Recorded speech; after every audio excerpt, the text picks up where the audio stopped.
Halo, selamat pagi, siang, sore, atau malam ketika kalian menonton video ini. Di video kali ini, saya berada di Kedaung Big Bike ya.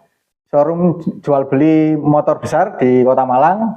Kali ini saya bersama dengan Mas Ardea selaku yang punya Kedaung Big Bike. Halo. Nah, di sini saya akan membahas konten mengenai Ducati Hyperstrada 821 2013 ya. Di sini saya akan tanya jawab mengenai opini dan juga kelebihan kekurangan punya motor ini dan mengendarai motor ini. Langsung dari Mas Ardeanya.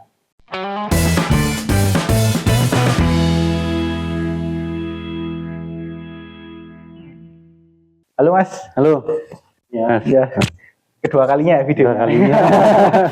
Nah, kali ini yang kita bahas adalah dari impresi pertama, kemudian rasa berkendara, kemudian kelebihan kekurangan yang mempunyai motor ini. Pertama, saya akan tanya dulu kepada Mas Ardea. Mas, pertama kali Masnya punya motor ini ya, maksudnya ngambil. Itu apa yang dirasakan dari impresi pertama melihat motor ini? Kalau impresi pertama ini tergantung preference tiap orang beda ya. Jadi kalau saya lebih suka touring, adventure, supermoto. Jadi pertama kali lihat motor ini pasti suka. Oh gitu. Karena desainnya supermoto kan, lebih ke supermoto. Dimensinya juga kecil motor ini. Dengan mesin segini tapi dimensi keseluruhan motornya tuh tergolong kecil dibanding kayak R6, Z800 dengan cc di bawah ini, tapi bodi mereka tuh lebih gede. Nah ini preferensi juga, ada seorang yang lebih suka kelihatan motornya kelihatan gede. Nah, kalau ini motornya kelihatannya kecil, paling sama Fiction sama dimensinya. Nah itu, ya kan? Nah tadi sempat saya foto bersebelahan dengan motor saya Yamaha Saber, itu juga hampir mirip. Bahkan Saber saya tuh kesannya lebih gemuk gitu. Gemuknya tuh gemuk opong ya, bukan gemuk berisi. Kalau ini kan compact tapi benar-benar padat gitu. Jadi seperti itu. Jadi emang impresi pertamanya emang suka dengan modelnya. Terus motornya ramping, ringan. Nah ini paling saya suka tuh ringannya, karena ya dengan postur badan segini atau postur Asia lah ya. Kita lebih sering kesusahan bawa motor gede itu karena bobotnya, tingginya. Nah kebetulan ini motor Itali biasanya tinggi-tinggi. Tapi di Ducati Hyperstrada ini nggak terlalu tinggi dan ringan. Memang angkanya tadi tingginya 850 mm ya. Tapi begitu diduduki kok rasanya malah kayak motor yang di bawah 800 mm. Iya betul. Ya itu juga salah satu mungkin tipikal motor supermoto kayak gitu Mas. Emang kelihatan tinggi-tinggi tapi diduduki nggak setinggi itu. Nggak intimidatif lah motor ini. Terus apa lagi Mas kira-kira? Orang lihat motor itu pertama dari desainnya. Desain motor ini compact, cantik, timeless. Jadi saya suka. Padahal ini sudah berumurnya lebih dari 10 tahun ya. Lebih dari 10 tahun, 12 tahun. Ya emang kebanyakan motor besar juga gitu sih. Meskipun dia tua-tua tapi tetap menarik gitu. Menarik. Nah sekarang sudah lihat dari fisiknya nih Mas. Dari fisiknya. Ketika dicoba dinaiki itu gimana rasanya? Pertama nyoba naikin, wah masih cocok lah untuk postur saya kan. Posisi stang atau tangan nyaman, posisi kaki nyaman. Jok memang sedikit agak keras di bagian depan ya. Cuma ternyata dipakai jarak jauh itu nggak mengganggu, nggak yang bikin pantat panas atau gimana itu aman lah. Mungkin busanya ya konturnya lebih enak gitu ya. Mungkin dari bahan busanya yang beda ya, karena dari Ducati. Buat touring jarak jauh nggak capek, nggak kerasa capek sama sekali. Yang paling kalau suka mainin torsi pasti cocok pakai Ducati, karena punya karakter sendiri kan kalau Ducati itu. Emang dia tenaganya itu lebih meledak-ledak gitu ya. Lebih meledak di RPM bawah. Iya. Tadi sempat nyobain juga sih sedikit. Wah, ditarik dikit aja udah kayak mau loncat motornya itu. Wah, rasanya emang bener-bener bukan untuk pemula Mas ya. Bukan untuk pemula. Itu. Lebih cocoknya kalau motor-motor Jepang saja ya. Betul, lebih halus atau inline. Cuma ya balik lagi, suka yang mana kan itu. Terus kira-kira nih Mas, kan tadi kan suka dengan karakternya ya. Mungkin ada poin plus minus atau mungkin ada PR yang harus diperbaiki lah kalau punya motor ini. Oke, berarti kalau kita bicara plusnya dulu lah ya. Plusnya Ducati Hyperstrada dibanding Ducati yang lainnya, biar enak. Jadi kalau Ducati Hyperstrada ini dari segi riding nyaman, dia saingannya sama yang Multistrada karena sama-sama nyaman. Kalau yang lainnya kan lebih kayak nakednya bungkuk semua kan kalau Ducati, nggak nyaman. Terus panas mesin. Ini Ducati yang paling nggak panas yang pernah tak coba. Oh gitu. Bener. Meskipun mesinnya seperti ini, kelihatannya knalpotnya bikin panas, ya memang kalau berhenti pasti kerasa panas sebentar. Cuma kalau lagi jalan nggak kerasa panas sama sekali dibanding Ducati Monster sekalipun yang cc-nya di bawahnya ini. Lebih kerasa panas Ducati Monster di bagian paha belakang. Kan dekat ke mesin tuh kalau Ducati Monster. Ya? Bener. Di situ paha belakang. Ini meskipun mesinnya di sini nggak kerasa panas di bagian paha belakang. Oh ya, makanya tak lihat di sini ini apa gak panas ya? Soalnya dulu sana dengar juga kan di anak-anak review lain itu Ducati itu terkenanya panas karena silinder headnya itu yang satu di bawahnya jok langsung. Betul. Tapi Ducati, ini nggak sepanas itu. Nggak sepanas itu. Ducati apa 848 SF Multistrada masih panas karena ya wajar kalau Multistrada kan cc-nya 1200 ya. Kalau ini nggak kerasa panas karena mungkin lebih terbuka juga mesinnya ya. Oh ya, jadi benar-benar anginnya itu benar-benar menghempaskan panas panasnya. Ya. Terus riding position nyaman. Enaknya lagi ada riding mode kan. Ducati yang sebelumnya ini dia benar-benar motor liar, nggak ada ABS, nggak ada riding mode, jadi full control bagi rider. Kalau yang ini lebih aman lah. Tadi kan ada safety pack itu kan, safety pack, ada traction control, ABS. Jadi traction control kita ngaturnya dari riding mode. Kalau mau ngatur DTC-nya berapa, ABS-nya berapa itu harus di scan, disesuaikan lagi yang cocok sama kita. Selera lah ya. Selera. Aku paling cocok riding dalam kota cukup pakai yang mode touring. Kalau sport terlalu liar, kalau urban kurang liar. Kurang liar. Pas tengah-tengah itu yang touring. Terlalu banji lah ini ya gitu. Mungkin kalau urban enak untuk ini ya jalanan yang basah atau hujan gitu ya mungkin. Benar. Itu. Kerjanya lebih detail lah. Apalagi kalau jalanan itu habis hujan, nah itu biasanya licin-licinnya jalan ya. Oke. Dari suspensi, depan karakter supermoto, belakang ini bisa di-adjust jadi touring. Jadi kan ada settingan. Kalau sendirian enak keras loh. Apalagi kalau di jalan belok-belok pasti enak yang kaku kan. Kalau lembut malah ngebuang-ngebuang. Riding style-nya motor ini kita bisa pakai riding style motor biasa. Tapi paling lebih enak lagi kalau counter steering. Oh gitu. Jadi kalau di Malang kecangar tuh. Dengan patah-patah kayak gitu. Nyaman aja sih pakai ini, pakai counter steering itu, tangnya juga lebar kan. Tapi kembali lagi ya, counter steering itu nggak semudah cornering biasa ya. Terus untuk ini mas, kan ini kan sisinya besar. Untuk konsumsi bahan bakar, tak rasa irit banget sih motor ini. Dengan cc 821, torsi segini, power yang meledak-meledak. Konsumsi bahan bakar rata-rata 119. Sedangkan kayak ER6N yang saya punya itu kalau dalam kota 118. Kalau buat touring 120. Berarti kan dengan power segede ini termasuk irit. Mungkin karena diatorsinya besar jadi nggak perlu RPM tinggi ya. Betul. Putaran mesinnya nggak terlalu tinggi, otomatis konsumsi bahan bakarnya jadi lebih efisien. Nah, ini kan motor ini kapasitas bahan bakarnya 15 apa 16 liter gitu Mas ya. Kira-kira kalau dipakai jarak jauh itu misal dari Malang ya, itu habisnya itu sampai mana? Sampai berkedip merahnya pernah nggak? Kalau jarak jauh dari full tank mungkin bisa habis sampai di Banyuwangi. Masih cukup. Masih cukup ya? Masih jauh ya? Masih cukup. Ternyata sebelum Ketapang sedikit lah. Iya. Terus nah ini kan nggak ada indikator berapa sisa bahan bakarnya kan. Kalau buat Mas Ardia sendiri ya mungkin udah terbiasa touring ya, sering cek-cek gitu ya. Nah kalau untuk saya pribadi kan kadang suka lupa. Khawatirnya kalau indikator nyala merah itu kan otomatis kita bingung ya nyari apa SPBU gitu. Nah misalkan nih di SPBU itu tidak ada asalnya yang oktannya tinggi. Pakai yang biasa itu kira-kira masih bisa jalan nggak? Kalau bisa jalannya bisa, cuma mesin rada kasar jadinya. Terus lebih cepat panas. Jadi dia idealnya pakai oktan 95. Kalau 92 bisa, cuman Ya, ada ini ya perbedaan. nggak kasar mesinnya itu aja sih. Cuman ya untuk darurat aja masih oke lah ya. Untuk darurat masih nggak masalah. Oke. Nah, untuk jarak lampu kedip sampai benar-benar habis ya, itu kira-kira berapa kilo mas? Range-nya? Aku pernah nyoba dari sini itu waktu itu kondisi indikator bensin nyala sampai sel Suhat itu jarak dari sini sekitar 10 kiloan. Ya. Itu masih bisa. Masih bisa ya? Masih bisa. Oke, jadi mungkin ada beberapa liter mungkin ya, 3 liter atau berapa gitu ya? Ya. Tapi tergantung medan juga mas ya? Betul. Kadang ada yang benar-benar naik gitu, tapi ada yang cuma turun gitu aja. Ya.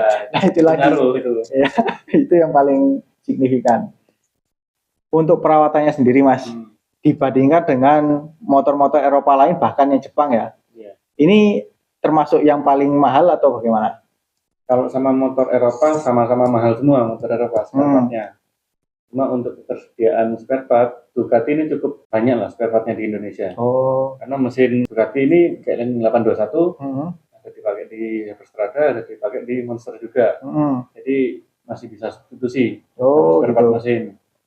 Terus untuk maintenance berkala paling enggak kan kita cuma ganti oli, ganti troli, ganti filter udara kayak gitu, itu nggak terlalu mahal Mas Ian. Terus yang bikin maintenance Ducati mahal itu ketika udah 20.000 km. 20.000 km itu kita dianjurkan dari Ducatinya itu ganti timing belt, ganti rollernya timing belt itu. Setiap 20.000 km itu lumayan ya, itu satu timing beltnya sekitar 1,5 juta. Jangan ini kan ada dua. Rollernya ya minimal 10-an lah. Setiap 20.000 kilometernya. 10 juta gitu. 10 juta. Waduh. Oli mesin ini kapasitasnya sekitar 3,5 liter. Berarti kan 4 botol. Iya. Harga oli berapa ya? Anggapnya di 200 ribuan lah. Iya, 1 liternya ya. 1 liternya. 1 liternya. Terus apalagi? Mungkin filternya mungkin ya, filter olinya. Filter oli juga. Itu ganti juga. Setiap 2 kali ganti oli lah. Terus selain itu kalau bengkel, kalau di kota besar mungkin banyak yang bisa. Ya. Software scanner juga macam-macam sekarang bisa semua. Oke, jadi ini dibandingkan dengan istilahnya kalau dibandingkan dengan BMW atau Triumph atau ini masih lebih mudah lah istilahnya dalam perawatan. Mudah dari spare partnya. Wah harganya ya itu. Ya jangan disamakan sama motor Jepang. Kalau uang bukan masalah dan ini motor posisi nggak bisa dipakai pun masih bisa pakai motor lain gitu ya? Iya betul, bukan jadi motor utama lah. Nah itu, jadi emang benar-benar pure hobi. Mau pakai buat daily pun sebenarnya bisa, secara motornya dikendarainya juga enak buat dalam kota. Ya balik lagi tergantung maintenance-nya. Iya, tergantung kemampuan merawatnya kalau pakai tiap hari. Tapi juga nggak pernah dipakai juga maintenance-nya bisa lebih mahal juga ya? Maintenance-nya, nah ini motor Eropa itu nggak boleh terlalu lama mati, maksudnya nggak boleh terlalu lama diem. Jadi sesekali harus tetap dipanasin minimal 10 menit, 15 menit, pakai riding, bukan cuma dipanasi di tempat. Jadi harus pakai riding biar elektrikalnya kerja semua, mesinnya gerak semua, terlumasi semua. Bahkan di ban-bannya juga biar tetap bagus, tetap optimal. Ya terlalu sering dipakai juga harus siap high maintenance ya. Nggak pernah dipakai juga harus siap maintenance-nya nanti. Tapi itu dari segi ini mas, dari segi kelistrikan nggak ada yang gampang error gitu ya? Kelistrikan kalau Ducati ada beberapa Ducati yang rewel. Kalau yang Hyperstrada ini termasuk yang nggak rewel. Oke. Kayak ini kayak apa yang MV Agusta itu kan banyak yang ngeluh bagian kelistrikan yang pasti. Betul. Yang katanya akinya soak, kadang screen-nya itu apa gimana gitu. Kalau ini masih lebih nggak rewel lah dibanding MV Agusta. Oke. Nah untuk harga nih mas, kita bicara di tahunnya dulu lah. Tahunnya dulu 2013 ya. 2013 ini barunya berapa sih dulu kira-kira? Barunya dulu ini sekitar 300-an juta kalau. 300-an juta. Tapi untuk tahun segitu emang mahal banget ya? Ya tahun segitu waktu itu Panigale aja udah di angka 400 sampai 500. Ini di bawahnya itu. Dibandingkan dengan motor Jepang mungkin yang setara apa ya kira-kira? Jepang yang setara Z800 ini jauh lebih murah. Ya, Z800 hampir separuhnya mas ya? Hampir separuhnya. Z800 itu dulu harga baru tahun 2013 sekitar 235 kalau nggak salah. Oh 235. 235. Oh segitu ternyata. Ya, Z800 2/3-nya inilah ya. 2/3-nya. Yang bikin mahal kan biaya impor. Kalau Z800 kan impor Asia kan masih lebih murah biaya masuknya. Kalau ini dulu masih Eropa. Sampai sekarang pun yang baru masih tetap di sini apa mungkin dari Asia Tenggara ada pabriknya mungkin sekarang Mas? Kalau tahu. Kalau yang Hyperstrada masih dari Itali, kalau Monster dari Thailand. Oh dari Thailand. Oke. Monster 795 itu Thailand. Makanya harganya sekarang agak miring ya. Agak miring. Nah sekarang kan harga bekasnya berapa kira-kira? Harga bekasnya ini macam-macam karena populasi motor ini nggak banyak. Jadi ada yang buka 260, 250, macam-macam. Kalau di kita sih buka di 220-an lah. Ya, berarti ambilnya memang di bawah pasaran ya? Iya, masih. Paling di iklan di marketplace itu ada sampai 5. Ya, soalnya aku sendiri pun juga cukup jarang mendengar Hyperstrada ini, kebanyakan Hypermotard gitu kan. Hyperstrada kok ada ya gitu. Ya emang populasinya nggak banyak, otomatis harga secondnya pun juga bervariasi ya. Terus untuk pajaknya sendiri Mas? Pajaknya ini sekitar 4 jutaan. 4 jutaan? 4 juta setahun ya. Itu udah semuanya? Maksudnya apa ya, biaya-biaya lain? Sudah semuanya. Ya pajak yang di STNK itu 4,5 kalau sekarang pajaknya mobil apa ya 4,5 itu? Ya, mungkin HRV mungkin? HRV ya, gituan. Nah itu Innova segitu ya?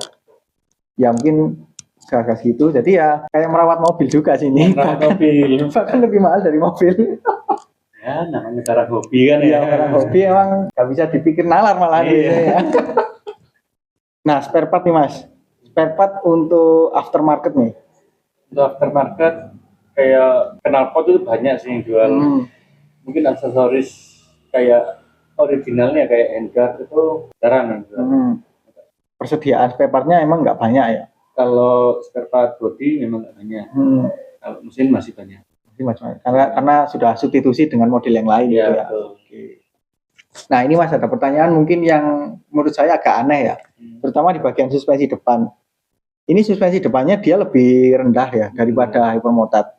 Yang menurut saya ini ya aneh karena motornya dipakai untuk touring desainnya, kok malah dia dibikin lebih rendah daripada Hypermotard.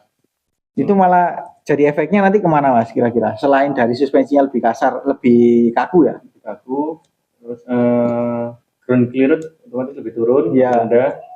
Itu rawan gasruk lah, bagian bawah itu kena di center stand atau jakrek tengah. Oh gitu. Jakrek tengah.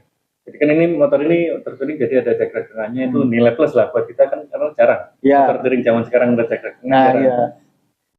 Gasruknya di situ karena suspensinya itu depan pendek tapi yang belakang juga lembut. Nah, kalau terlalu lembut ada jalan bumpy atau apa gitu bisa gasruk.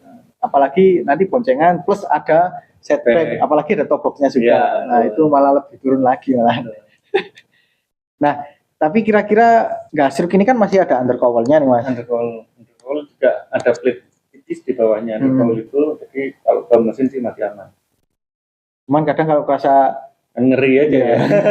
Kalau kerasa dadak gitu, waduh, kayak udah kayak mikir gitu. Karena motor ini juga kalau misalnya nanti langsung kena mesinnya ada apa-apa gitu, pusing ya. Pusing.